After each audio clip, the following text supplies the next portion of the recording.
There you go. All right. So all these, so we'll start from the basic, all that comes back to K. That Right. the basic reaction is the two waters liquid goes reversibly to H3O plus and OH minus. Right. Now, because those are aqueous and water is a liquid, You can't the put the K liquid. expression of is just equal to the concentration of acid and the concentration of base. And that's our starting equation. Now, that K expression is a constant at a set temperature, which is 1 times 10 to the negative 14. That's our KW. Just take it off. Yeah, cool. Just pull it off. Yeah. I know, see, it's hard. Gosh, I don't know. Where'd you put this on? I put it on last night.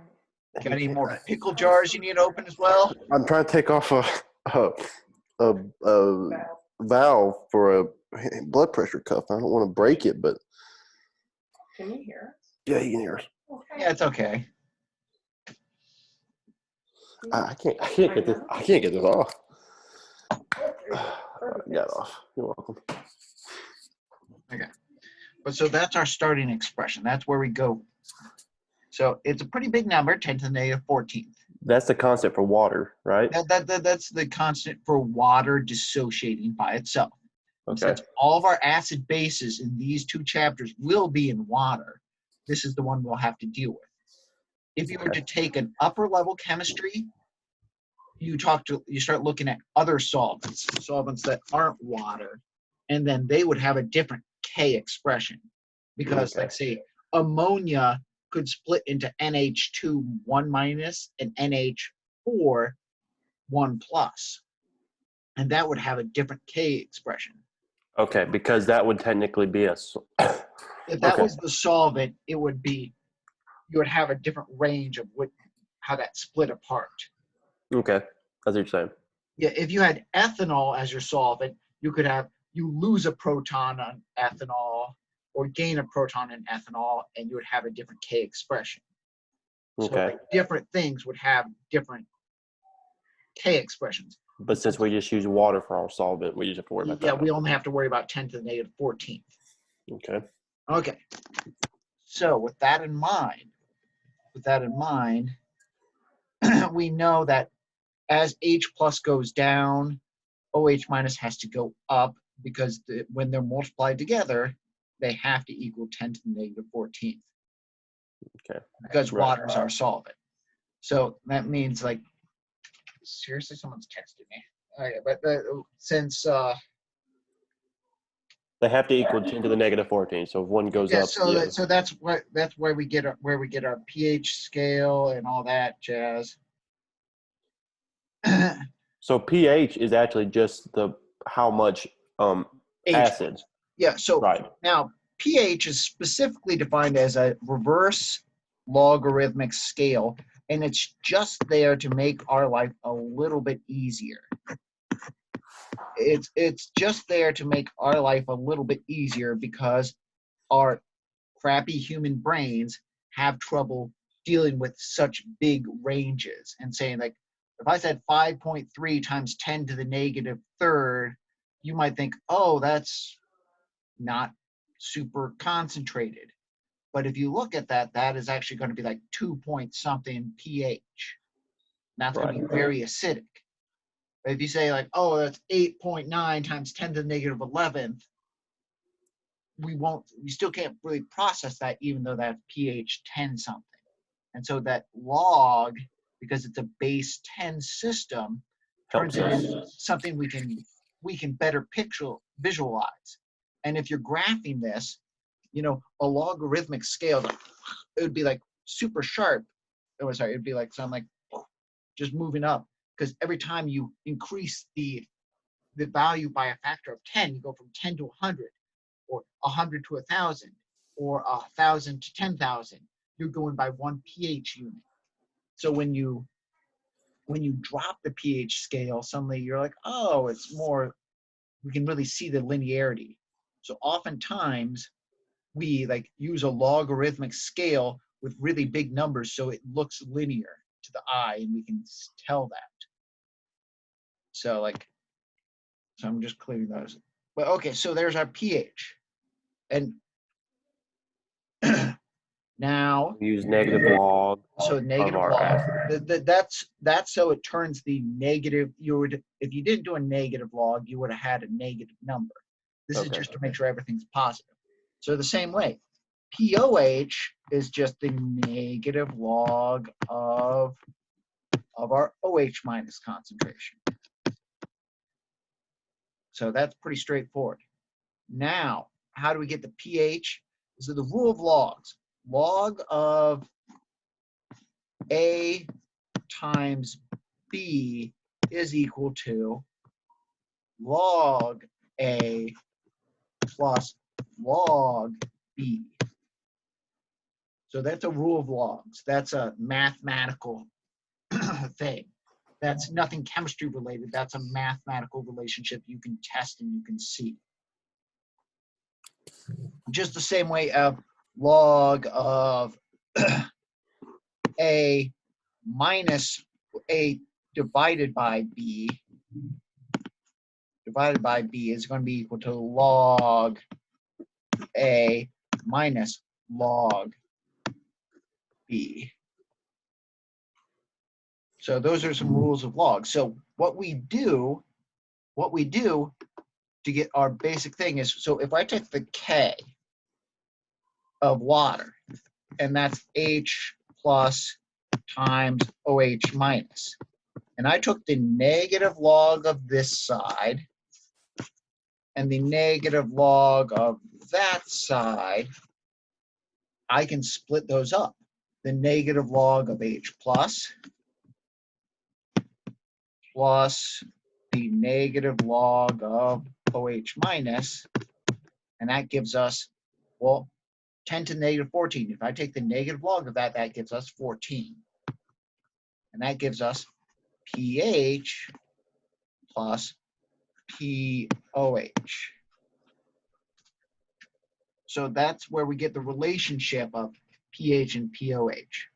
Once again, on a test, you can have that in front of you. You can have all these magical relationships in front of you. You don't need all of them because there's, once again, you can go from H plus to OH minus or from pH to POH without any trouble. So if you have one, you can go to the other without too much difficulty, but it's the same relationship. Because if you have the POH and you're trying to find pH, you can just subtract. Yes. And if you have the H plus and you need the OH minus, you just divide. Right.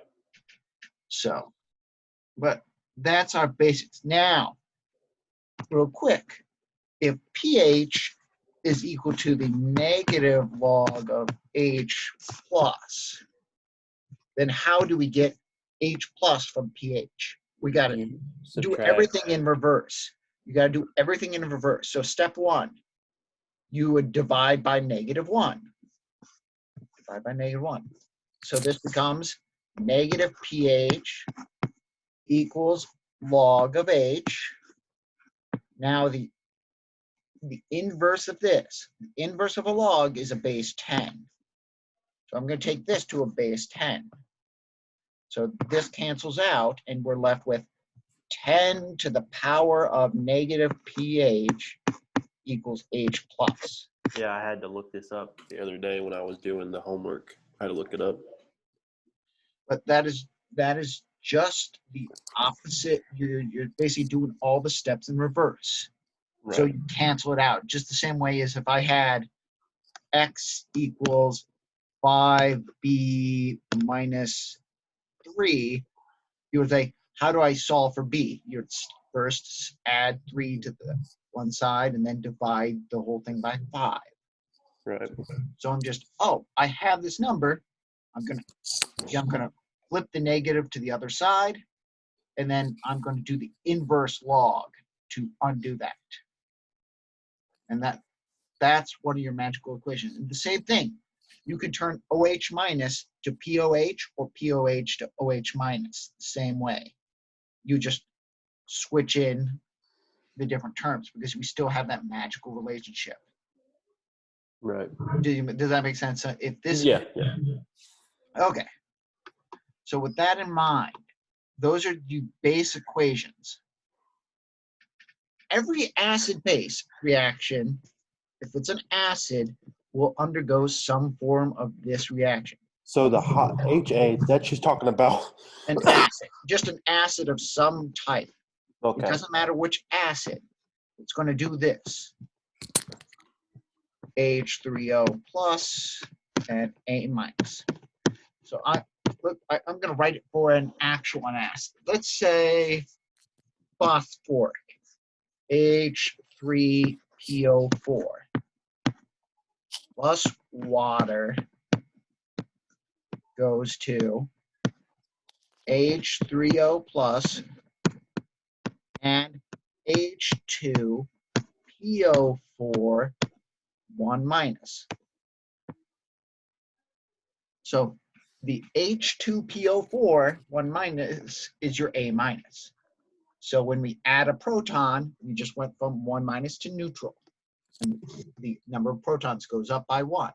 Because it's so the H3PO4 would be the acid, water would be the base, and then acids lose. Yeah. What? Acid, base, acid, conjugate, conjugate base, conjugate acid. So remember, whatever's a base on the other side, it's the conjugate acid. Whatever's an acid on the other side, it's the conjugate base. And the base gains a hydrogen and becomes more negative.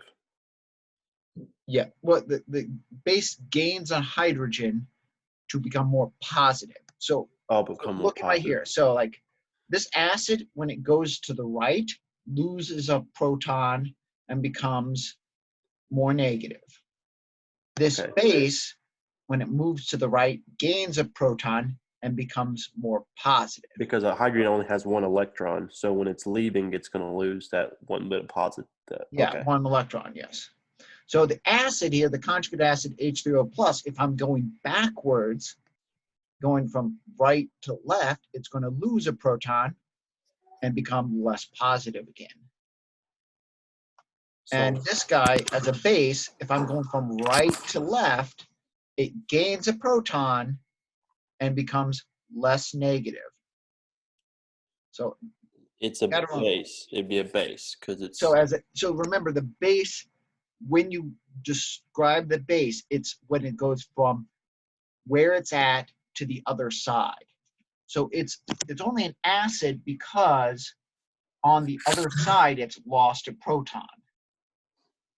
If it did some other reaction that didn't lose a proton, it would not be an acid. So it's only an acid because it's losing a proton from left to right. This is only a base because it's gaining a proton on the right side. so when you're looking at the other way, Yeah, so you can't just say like, oh, this is an acid because it's more negative or more positive. You have to go, where was it on this side? What was doing on this side? So if I put, say, for example, NH2, 1 minus, and water, and go from left to right, you would have, oh, this becomes NH3 and OH minus. That this guy has, this is your base, and water is your acid. And this would be your conjugate acid, and this would be your conjugate base. That's only a base because going to the left side, it would have to gain a proton. That's only a base because going to the right side, it's gaining a proton. So as this moves from left to right, it's gaining a proton. Or hydrogen or whatever you want to call it. I'm not super picky on whether you call it an O8 and like a hydroxide or hydronium or H plus, because you can still get the same good stuff with it. 1 second. I want to take a picture of this just for. Well, keep in mind, as you watch the video again, and I'll send you the video, this will be available for you. So that's why I'm going ahead and recording it. Because you're embarrassing helping your mom moments or whatever and everything, No, you know? that was my. I guess that was my friend girl. I guess. Friend, girl, whatever. It doesn't matter. I'm not judging. Living in sin or whatever you got to do Yeah, to get true. by with this quarantine. Oh yeah, got to one day at a time. Yep.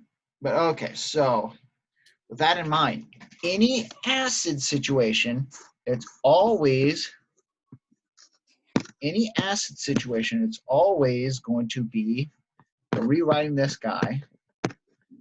The K expression is always going to be products over reactants raised to the power of their coefficients, or 1 minus.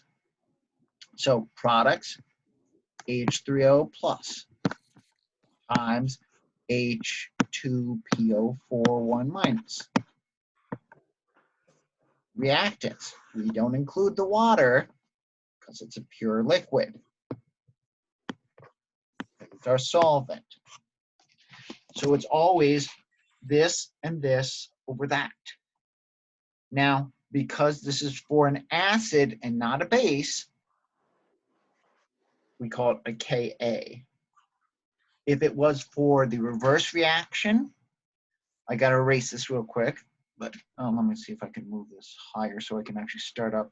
Yeah, that'll be, if I was doing it for the reverse reaction, H2PO4 1 minus plus water goes to H3PO4 and OH minus. It would be our Kb, but it'd still be the same thing. Products over reactants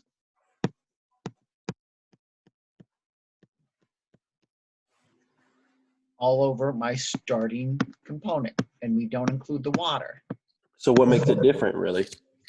What We're makes gonna have different numbers, I guess. Well, I mean, what makes it different? It depends on the strength and what you have. In the first one, we had an excess of this guy. In this problem, we would maybe have an excess of this guy, What do you mean by excess? like a larger quantity. Like, Okay. so, because there's always going to be H plus and OH minus in solution. But remember Le Chatelier's principle. If I have a ton of product here, it's going to shift to reactants. If I have a ton of reactants here, it's probably going to shift to products. So depending on whether I have more of this or more of this is going to depend on whether it's going to act as an acid or a base. And of course, the size of our Ka and Kb. Size of our Ka and our Kb are going to control that. But the idea here is that for all intents and purposes, you're going to have this bottom number, whatever it is, whatever you're actually looking at, you're going to have this bottom number more times than not, and you're going to have this K number more times than not, unless you're asked to look it up, which if it's a known acid, you could look it up. You just Google equilibrium constant for the acid or equilibrium constant for the base. There's often a link on your homework for that. Yes, I've seen it. Yes. So there's a whole bunch of them. But more times than not, you will not have these numbers. You will have this number, and you'll have that number. So we can set it up. Now when we do this, I'm going to erase this so we can do our ice table rather than completely clear it. So now since we don't have it, we have to do the ice table to get the missing products. So since we don't have these, okay, these are going to be 0. Now, like hypothetically, if I gave you a number, I had 3.2 molar of that. 3.2 molar of that. So that's given. Now, here's the beauty of this. If you learn this shortcut, it will save you a lot of time. You do not have to actually do an ice table. This is minus x. This is always plus x plus x. Because those are products. Those are products. And because if you have zero products, it has to form some products. Okay. And because of the nature of our acid-base scenario, there's always one of each of those. So they're not 2x, they're not 3x, they're not a half x, it's always x and x. Remember, in the ice table, sometimes you would have 2 products or 3 products or 4 products, and that's where it gets ugly. But because of this, you always produce one of each. And you lose one reactant. So this becomes 3.2 minus x. And as I said, there may be some problems on the homework where you have to do the quadratic, but anything on the test, I'm going to go ahead and say that 3.2 minus x is going to be approximately equal to 3.2. So I'm going to make it so I'm not going to ask you any quadratic problems on the test, at least. So with that in mind, our K expression for this guy was a KB, is going to be products, X and X, so it's X squared, over reactants, which is 3.2 minus X, which is approximately 3.2. So when we do this, I typically said something like this, like if it's a KA, KB, that every K expression is going to be KB equals X squared over the initial concentration of base.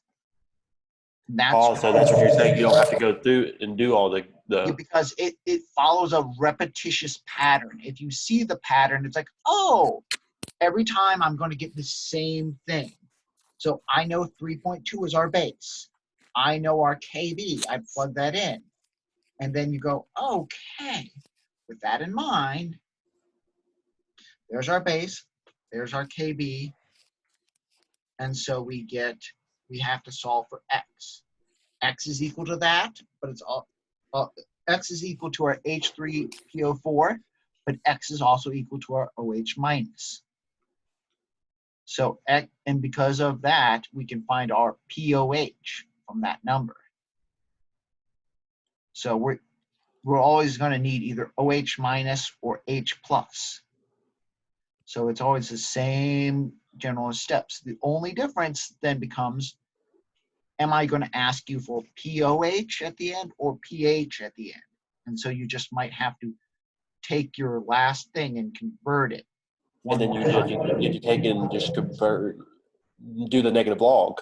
But you took the negative log, and that would give you POH. Right. And then if I ask you for pH, you'd say Subtract 14, it by. Yeah, 14 minus whatever your number was. Okay. I'm getting it now. Okay. And keep in mind, sometimes they will not give you a KB. Sometimes they will not give you a KB, but they'll give you a Ka. But remember, if there's a relationship of acid and base, there's also a relationship of Ka to Kb. Kw equals Ka times Kb. So if you know the Ka, you can solve for the Kb. Because Kw is 10 to the negative 14. Yes. Okay. So what does that mean? The stronger the acid, the weaker the base. The stronger the acid, the weaker the base. So if I had a Ka that was 3 times 10 to the negative second, the Kb would have to be 10 to the negative 14 divided by 3e negative 2. Which would give you something really small. 10, negative 14 divided by 3e negative 2. That's like 3.3 times 10 to the negative 13. Something like that. And that would be POH. that would be your KB that we'll need to get your OH. Okay. So like with that in mind, I can plug that in. That really not, so KB is 3.3 times 10 to the negative 13. We multiply B to both sides, which is 3.2. I square root to get just X. Right. Square root to get just X. And that would be the concentration of H3PO4 and the concentration of OH minus. And that would be 1 times 10 to the negative 6th. 1 times 10 to the negative. Can you write that out? Yes. Let me. I know you have to. I know you have to erase it. I gotta erase some stuff. I just want to erase. I don't want to erase everything.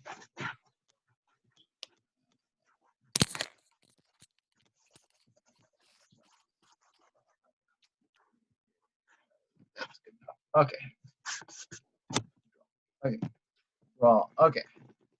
So we said KB is equal to 3.3 times 10 to the negative 13. We said B is 3.2.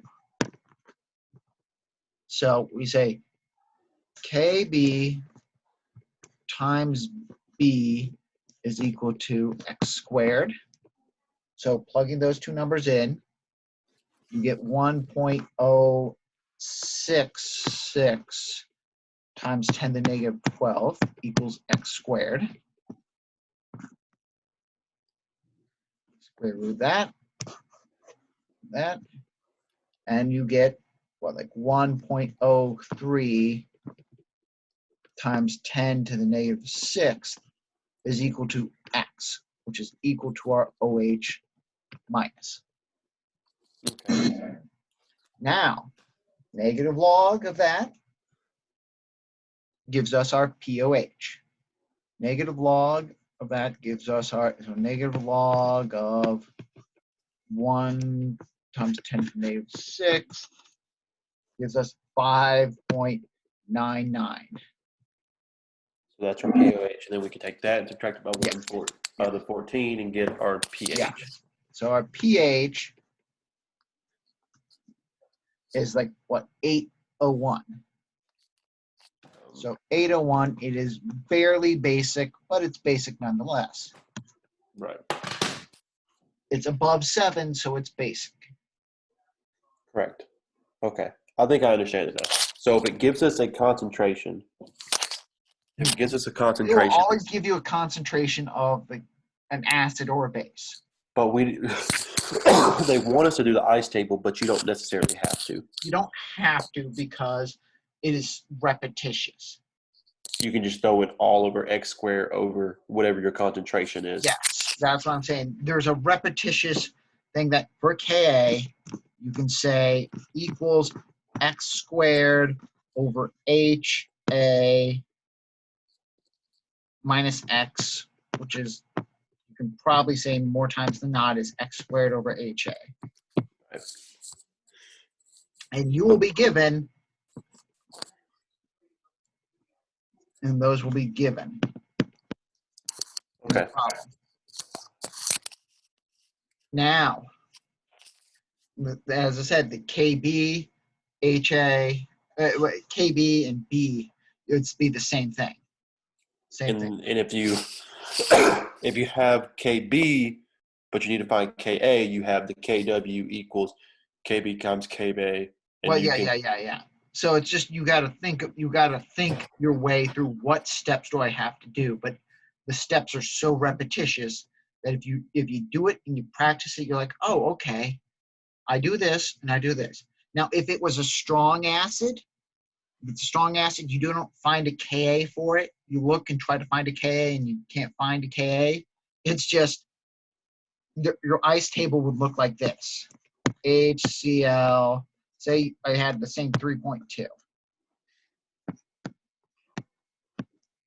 Goes to like H3O plus and Cl minus. Basically 0 and 0. Minus 3.2 plus 3.2 plus 3.2. Essentially, a strong acid goes to completion. And so it's just your X is then 3.2. And then you can take the negative log of that to get your pH. Okay. So there's no K expression needed because it is assumed a strong acid goes completely to products. Is that the same way with a strong base? Yes. Okay. The only tricky part of a strong base would be if it's a dihydroxo, meaning it produces two hydroxides. Like if I did barium dihydroxide, because barium is 2+, you would fit two OHs on there. So when that dissolves, it produces two OHs, not one. And that only happens with strong bases. It's only going to happen with these guys, BaOH2, maybe this guy. I'm trying to remember. There's not a whole lot. Strontium OH2. It's only going to happen with these guys and like not really anyone else. And so that what we just looked at was strong acids, strong bases. The other way we were looking at was weak acids, Weak acid, weak bases. And then the morbidly weak, that's the quadratic equation that you said we Yes. probably don't have to worry about. Yep. As I said, there might be one on the homework, but it's more likely than not that, I mean, if there is one, well, we'll deal with it. But if there isn't one, I'm telling you, there's not going to be one on the test when we eventually get to a test. Okay. Because, I mean, we lost a week and we were already kind of running a bit behind. So there's probably going to be some stuff we're cutting out of these chapters to make the next test a little easier in a way, or we're going to be hitting more of the basics. I got you. Okay. But like, for example, if we have a take-home test and I don't give you a K expression, I mean, if you look up and you can't find a K for that guy, it is essentially going to be strong. And there's a set ones you can know to look for. Like HCl is strong. HClO4 is strong. HNO3 is strong. Is there a way to tell that, or do you just have to know? You can memorize those, or you can, if you try to look them up, they're not going to have a K. They're either going to say it's strong and they won't give you a K, or the K is going to be like 1,000. All the other Ks we've dealt with are less than 1, and these are hundreds of times greater than 1. Because they go to completion. Yes. H2SO4, the first proton. The first proton, because this guy can drop off 2 protons. The first one is strong. But all the other guys If it's drop strong, off. it's just X equals Yeah. Yes. X equals whatever they gave you. Yeah. So that's the thing to keep in mind. All right. So yeah.